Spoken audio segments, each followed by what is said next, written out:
உன் கைகளின் பிரயாசத்தை நீ சாப்பிடுவாய் என்று வேதவசனம் சொல்லுகிறது. அவர்களை வர்த்திக்க பண்ணுவேன் என்று கர்த்தர் சொல்லுகிறார். நான் உன்னை வெறுத்து விடவில்லை என்று கர்த்தர் சொல்லுகிறார். இன்றைக்கு கர்த்தர் நமக்கு தருகிற ஒரு வார்த்தை வார்த்தை வார்த்தை உயர்ந்த அடைக்கலத்திலே வைப்பேன் வைப்பேன்.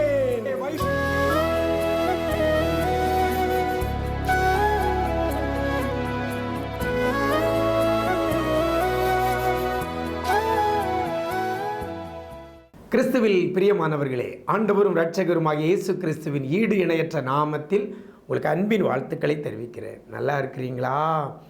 எல்லாரும் ஆண்டவர் கிருபையில் நல்லா இருப்பீங்கன்னு கர்த்தருக்குள் நம்புகிறேன். இந்த நாளிலே கூட கர்த்தர் நமக்கு தருகிற ஒரு வார்த்தை 91ஆம் சங்கீதம் 14ஆம் வசனத்தில் இவ்வாறாக சொல்லப்படுகிறது. உயர்ந்த அடைக்கலத்திலே வைப்பேன் என்று வேதவசனம் சொல்லுகிறது. உயர்ந்த அடைக்கலத்திலே வைப்பேன். இன்றைக்கு அடைக்கலத்தில் வைப்பேன் என்று சொன்னாலே அது ஒரு நல்ல ஒரு ஆசீர்வாதமான ஒன்று. அடைக்கலம் அப்படிங்கிறது ஒரு பாதுகாப்பானது. அடைக்கலத்திலே வைப்பேன் அப்படின்னு சொல்லலை வேதவசனம். அந்த அடைக்கலம் எங்கே இருக்கிறதாம்? உயர்ந்த அடைக்கலத்தில் வைப்பேன் என்று கர்த்தர் சொல்லுகிறார். இப்போ பாதுகாப்பில் நமக்கு பல பிரிவுகள் இருக்கிறது, அப்படி தானே? நம்ம இந்திய தேசத்தில் தலைவர்களுக்கு கொடுக்கப்படுகிற பாதுகாப்பில் நிறைய பிரிவுகள், இசட்+, அப்படி பல பிரிவுகள் இருக்கிறது, பல நிலைகள் இருக்கிறது ஒரு பாதுகாப்பில். அதே போல் அடைக்கலத்திலே நிறைய அடைக்கலம் இருக்கிறது. அதில் எந்த அடைக்கலத்தில் வைப்பேன் என்று கர்த்தர் சொல்கிறார்? உயர்ந்த அடைக்கலத்திலே. வாழ்க்கையில் நிம்மதி இழந்திருக்கிறீங்களா? சரீரத்தில் ஆரோக்கியத்தை இழந்திருக்கிறீங்களா?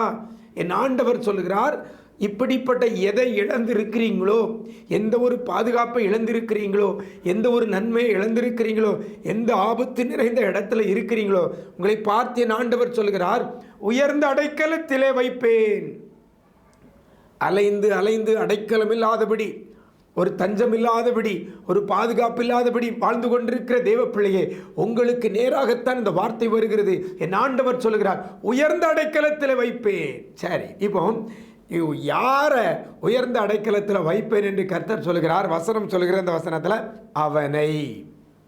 அவனை உயர்ந்த அடைக்கலத்திலே வைப்பேன் என்று கர்த்தர் சொல்கிறார். அந்த அவன் என்றால் யார்? இன்னும் விளக்கம் அதில் முன்னால் சொல்லப்பட்டிருக்கு. அந்த அவன் யார்? என் நாமத்தை அவன் அறிந்திருக்கிறபடியினால் அவனை உயர்ந்த அடைக்கலத்திலே வைப்பேன். அப்படியானால் யார் ஆண்டவருடைய நாமத்தை அறிந்திருக்கிறோமோ அவனைத்தான் உயர்ந்த அடைக்கலத்திலே வைப்பேன் என்று கர்த்தர் சொல்கிறார்.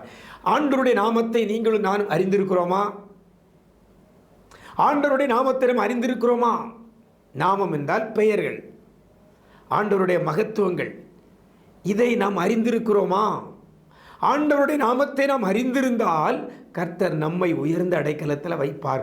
கர்த்தர் ஒரு மனிதனை உயர்ந்த அடைக்கலத்திலே வைப்பதற்கு கர்த்தர் எதிர்பார்க்கிற ஒரு காரியம், இவன் என் நாமத்தை அறிந்திருக்கிறானா? இந்த மகன், இந்த மகள் என் நாமத்தை அறிந்திருக்கிறார்களா? நாமத்தை அறிந்திருந்தால் போதுங்க, அவர் உங்களை என்னை உயர்ந்த அடைக்கலத்தில் வைப்பார்.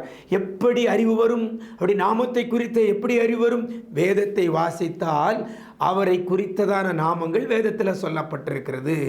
வேத வசனத்தை வாசிக்கிற பிள்ளையாக, ஆண்டவருடைய வார்த்தையை செவி கொடுத்து கேட்கிற மகனாக மகளாக நீங்கள் இருப்பீர்களேயானால் கர்த்தர் உங்களை உயர்ந்த அடைக்கலத்தில் வைப்பார். கீழே இருக்க மாட்டீங்க நீங்கள். என்ன யாரெல்லாம் ஆண்டவருடைய நாமத்தை அறிந்து ஒவ்வொரு நாளும் வேத வசனத்தை வாசித்து தியானித்து அவருடைய நாமத்தை அறிந்து கொண்டிருக்கிறீங்களோ அவர்களை கர்த்தர் உயர்ந்த அடைக்கலத்தில் வைப்பார்.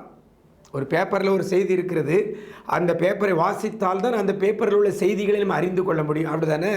பேப்பரை நம்ம காசு கொடுத்து வாங்கி வீட்டில் அப்படி அடுக்கி வச்சுட்டு இருந்தோம்னா அந்த பேப்பரில் உள்ள செய்திகள் நம்முடைய இருதயத்தில் இருக்குமா? இருக்காது.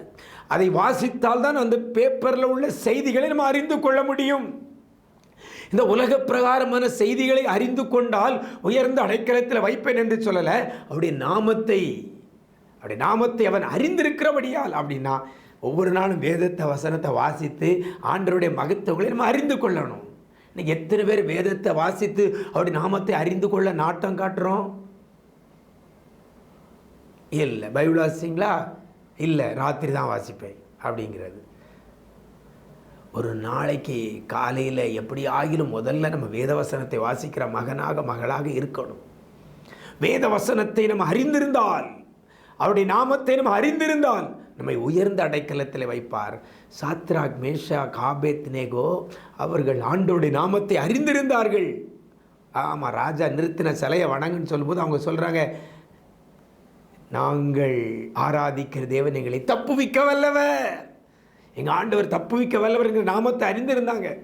ராஜா நிறுத்தின சிலையை பணியக்கூடாது, எந்த ஒரு விக்கிரகத்தை, எந்த ஒரு சிலையையும் என்னை ஏந்தி உனக்கு வேறு தேர்வில் உண்டாயிருக்க வேண்டாம், அவைகளை உண்டாக்காண்டாம், அவளை நமஸ்கரிக்காண்டாம், அவளை பணிந்து கொள்ளாண்டாம் அப்படின்னு வேதத்தில் சொல்லப்பட்டிருக்கிறதுல அதை அறிந்திருந்ததுனால தான் ராஜா நிறுத்தின அந்த சிலையை வணங்காமல் நின்றார்கள். நாமத்தை அறிந்திருந்தபடினால, கர்த்தருடைய நாமத்தை அறிந்திருந்தபடினால் முடிவு என்ன? தீச்சொலைக்கில் போட்டாங்க.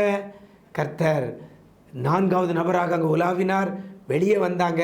எந்த ராஜா உள்ள தூக்கி போட சொன்னானோ அதே ராஜா இந்த சாத்ராக், மேஷாக், ஆபேத்நேகோ 3 பேரையும் உயர்ந்த இடத்துல, உயர்ந்த பதவியில், உயர்ந்த பொறுப்பில் கொண்டு போய் வச்சார். வேதத்தில் நம்ம தானியேலில் வாசிக்கிறோம். அப்படியானால் அப்படி நாமத்தை அறிந்திருந்தால் நம்ம கீழே இருக்க மாட்டோம், உயர்ந்த அடைக்கலத்தில் இருப்போம். எப்படி சாத்ராக், மேஷாக், ஆபேத்நேகோக்கு அந்த தேசத்தில் உயர்ந்த பதவியில் இருப்பதற்கு ஒரு வாய்ப்பு கிடைத்ததோ, உயர்த்தப்பட்டார்களோ, அதுபோல் கர்த்தர் உங்களை உயர்த்துவார். ஒன்றே ஒன்று, அவருடைய நாமத்தை நீங்கள் அறிந்து கொள்ளுங்கள். ஆண்டவருடைய நாமத்தை அறிந்து கொள்ளுங்கள். நீங்களும் சரி, நம்முடைய பிள்ளைகளும் சரி, ஆண்டவருடைய நாமத்தை அறிந்து கொள்ளுகிற வண்ணமாக நம்ம இருப்போம். கர்த்தர் உங்களை என்னை உயர்ந்த அடைக்கலத்தில் வைப்பார். ரொம்ப சிம்பிளுங்க. வாழ்க்கையில் உயர்ந்த அடைக்கலத்தில் போய் இருப்பதற்கு ரொம்ப சிம்பிள். அவருடைய நாமத்தை அறிந்து கொள்ளுங்கள், அவர் உங்களை உயர்ந்த அடைக்கலத்தில் வைப்பார். நாம் ஜெபிக்கலாமா?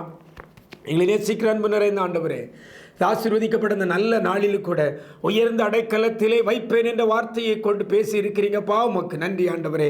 யார் யார் வாழ்க்கையில் தாழ்ந்து கிடக்கிறார்களோ, தொழிலில் கீழே கிடக்கிறார்களோ, பொருளாதாரத்தில் கீழே கிடக்கிறாங்களோ, இன்னும் சரீர ஆரோக்கியத்தில் கீழே இருக்கிறாங்களோ, இன்னும் என்ன காரியத்தில் பிள்ளைகள் வேலை வாய்ப்பு காரியம், திருமண காரியம், கற்பத்தின் காரியத்தில் பின்தங்கிய நிலையில் இருக்கிறார்களோ, அப்படிப்பட்ட பிள்ளைகளை எல்லாம் இன்னைக்கு யாரெல்லாம் உடைய நாமத்தை அறிவதற்கு தன்னை மாற்றிக்கொள்ளுகிறார்களோ, அப்படிப்பட்ட பிள்ளைகளை நீங்கள் உயர்ந்த அடைக்கலத்தில் நீங்கள் வைக்க போறதற்காக நன்றி செலுத்துகிறோம். குறைவுகள் எல்லாம் மாற போறதற்காக நன்றி அப்பா. தேவைகள் எல்லாம் சந்திக்கப்பட போறதற்காக நன்றி செலுத்துகிறோம். இரத்த கோட்டைக்குள்ளே மறைத்துக் கொள்ளுங்க. இந்த நாள் முழுவதும் அப்படி பிரசன்னத்தில் மூடிக்கொள்ளுங்கப்பா. உயர்ந்த அடைக்கலத்திலே பிள்ளைகளை பாதுகாப்பாய் நீர் வைக்க போறதற்காக நன்றி. மீட்பர் இயேசுவின் மூலம் ஜெபிக்கிறோம் நல்ல பிதாவே, ஆமேன், ஆமேன்.